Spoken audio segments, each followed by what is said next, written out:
CR101radio.com, podcasts, and more. 36. Without God, without hope.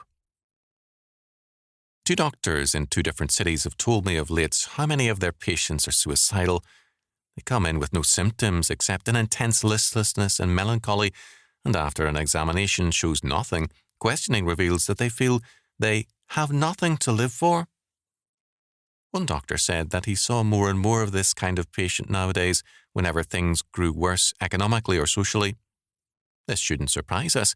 St. Paul writes, "If in this life only we have hope in Christ, we are of all men most miserable." 1 Corinthians 15:19. These people have no hope in Christ in this life or the next.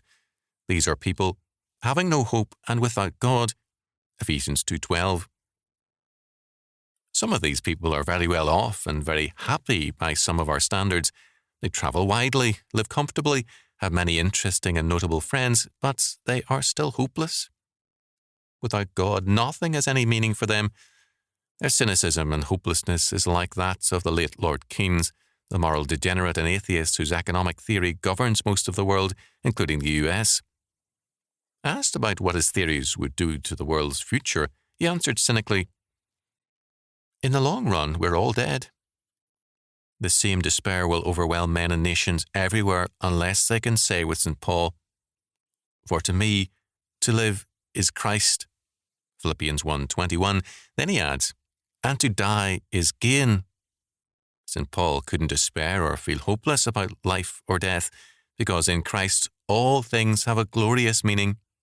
Our God is He who makes all things work together for good to them that love Him, to them who are the called according to His purpose. Romans 8:28.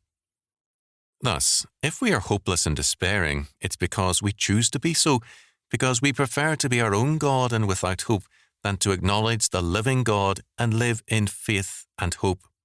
Moreover, as Christians, we can from time to time turn our backs on Christ and wallow in self-pity and feel hopeless. Our actions are then more stupid than that of the ungodly. We are then like rich men who turn our backs on our wealth and are afraid to spend a penny lest we starve. To be with God means to have hope and to act on it